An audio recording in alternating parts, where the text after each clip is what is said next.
Audio Jungle.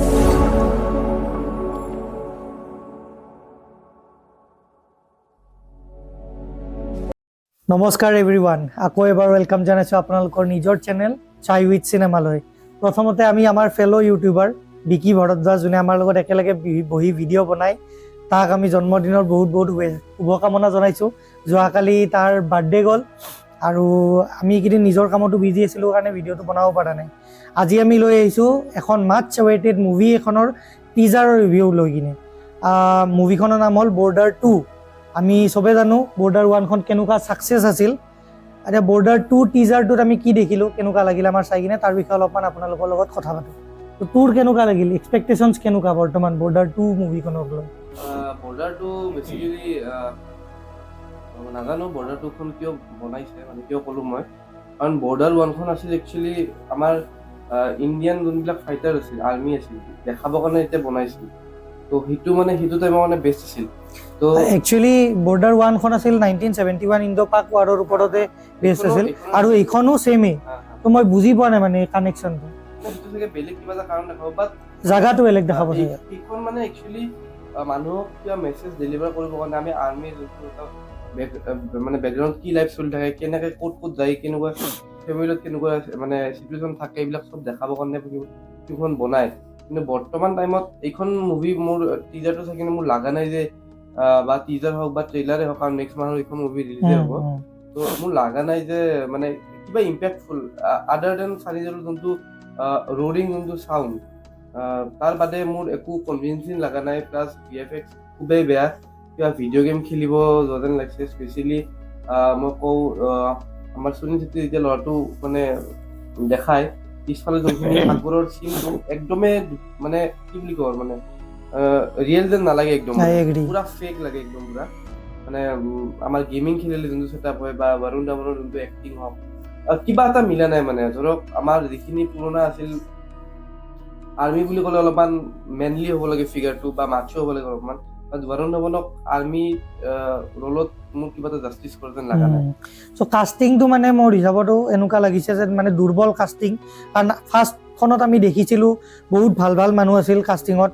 আমি অক্ষয় খান্নাক দেখিছিলোঁ, আমি সুনীল চেত্ৰীক দেখিছিলোঁ, চানি দেওলটো অভিয়াছলি আছে, আমি ববি দেওলকো দেখিছিলোঁ চাগে। এনেকুৱা যিয়ে নহওক, আগৰ কাষ্টিংবিলাক বহুত ভাল আছিল। মানে চাব গ'লে একদম মানে এনেকুৱা লাগিছিল যে আৰ্মি অফিচাৰ এজনে সেই হৈছে। ডাইলগ আছিল তাতে পাকিস্তানক মানে হোৱাৰ বাদে বেলেগ একো দেখা নাই, সেইটো ভাল বাৰু, সেইটো আমি ভালে পাইছোঁ। কিন্তু গ্ৰাফিক্সটো এনেকুৱা লাগিছে যে এখন মাজতে মুভি ওলাল অজয় দেৱগনৰ ভোজ বুলি, সেই ভোজৰো মানে টিজাৰত বহুত আমাক মানে বা ট্ৰেইলাৰত আমাক বহুত বেছি এক্সপেক্টেশ্যন দিছিল। কিন্তু যেতিয়া চিনেমাখন ওলাল তাৰপিছত আমি গম পালোঁ যে একো মানে পুচ বুলি ক'ব পাৰি, একদম পতলা আছিল মুভিখন। ষ্টৰিটো ৱেৰেজ বহুত ধুনীয়া ষ্টৰি আছিল। এনিৱেজ কাষ্টিঙৰ বিষয়ে আমি ক'লোঁ। ইখন মানে কি হ'ল, মই জাষ্ট অলপ টিজাৰটো কি হ'ল মানে মুভিখন কি হ'ল আমি গম পালোঁ যে মুভিখনত আমাক 3টা ষ্টেজৰ আমাৰ ৱাৰ দেখাব। এটা দেখাব আমাৰ লেণ্ডৰ, এটা দেখাব আমাৰ নেভি মানে ৱাটাৰৰ, এটা দেখাব আমাৰ মানে এয়াৰৰ, মানে যোনটো আমাৰ দিলজিতে কৰি আছে। তো এই মুভিখনৰ কিছু পাৰ্ট মানে মই ভাবোঁ অলপমান ইনস্পিৰেশ্যন লৈছে আমাৰ ক্ৰিষ্টোফাৰ ন'লানৰ ডাংকাৰ্ক বুলি যিখন মুভি আছে, তাতে 3টা জাগাৰ মানে ৱাৰৰ চিটুৱেশ্যন আমাক দেখায়। তো মোষ্ট প্ৰবেবলি তেনেকুৱা ধৰণৰ এটা কনচেপ্ট লৈ কিনে আমাৰ ইয়াতে বনাইছে যেন মোৰ এটা অনুভৱ হৈছে। দিলজিত দোসাঞ্জ এবাউট দিল্লী, আপোনালোকে পাৰ্চনেলি মই মোৰটো কৈ দিওঁ, আপোনালোকে কিমান মানে এইটো বস্তু মানে এগ্ৰী কৰে নে নকৰে মই নাজানো, কিন্তু মোৰ হিচাপত এনেকুৱা লগা নাই যে দিলজিত দোসাঞ্জৰ দৰে এক্টৰ এজন এইখন মুভিত থাকিব লাগে, মানে যোনজনে একচুৱেলি জয় হিন্দ বুলি ক'বৰ কাৰণেও মানে টান পায়। মানে কি হ'ল, দিলজিতৰ আগৰ কি আছিল নাজানো, বাট ৰিচেণ্টলি কিছুমান বস্তু তেখেতে পাকিস্তানৰ লগত অলপমান চিম্পেথি দেখাইছে, যোনটো আমাৰ দেশত কোনো ধৰণৰ দৰকাৰ নাই।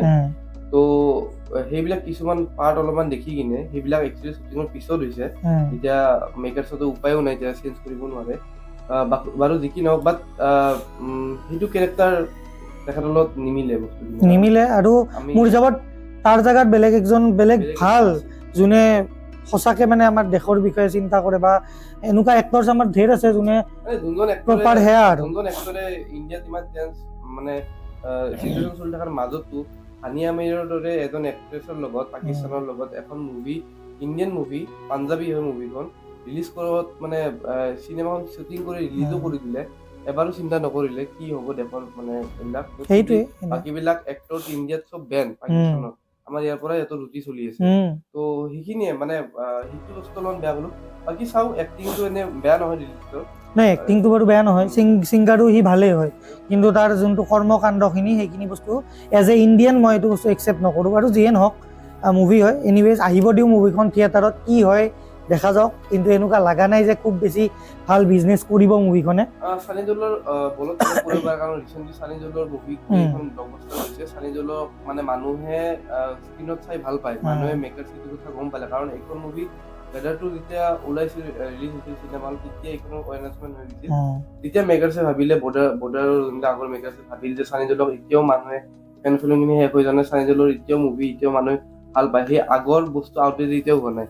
তেখেতৰ সেই চিয়ৰ বা দংকল উঠোৱা বা কিবা ফেন উঠোৱা দিয়ে নহওক, মানুহে ভাল পায়। তো এইখিনিয়ে আগৰ যোনখন বৰ্ডাৰ মুভি আছিল তাতে সংছ বিলাকো বহুত ধুনীয়া ধুনীয়া আছিল, গতিকে এইবাৰ চাব লগা হ'ব। তেনেকুৱা নাই, আগৰখিনি বাৰু যি কি নহওক এইখিনিয়ে চিনেমা ক'বলগীয়া। ইয়াতকৈ বেছি দীঘল আমি ভিডিঅ'টো নকৰোঁ। আমি বহুত বেছি ভিডিঅ' অলৰেডি বনাইছোঁ আমাৰ বেলেগ বেলেগ মুভিজৰ ওপৰতো। ৰিচেণ্টলি আমি এটা ভিডিঅ' দিছোঁ যৌৱনে আমনি কৰে 2ৰ ওপৰত, ট্ৰেইলাৰ ৰিভিউ। আপোনালোকে যদি চোৱা নাই সেইটো ভিডিঅ' নিশ্চয় চেক আউট কৰক, আপোনালোকৰ নিজৰ মন্তব্য কমেণ্টত জনাব পাৰে। যদি ভিডিঅ'টো এইখিনিলৈকে চাইছে আৰু বেয়া পোৱা নাই তেনেহ'লে প্লিজ ছাবস্ক্ৰাইব বাটনটো ক্লিক কৰি যাব, আমাক বহুত বেছি মানে হেল্প কৰে। হা এক্সেক্টলি 150 ছাবস্ক্ৰাইবাৰ্ছ লাগে।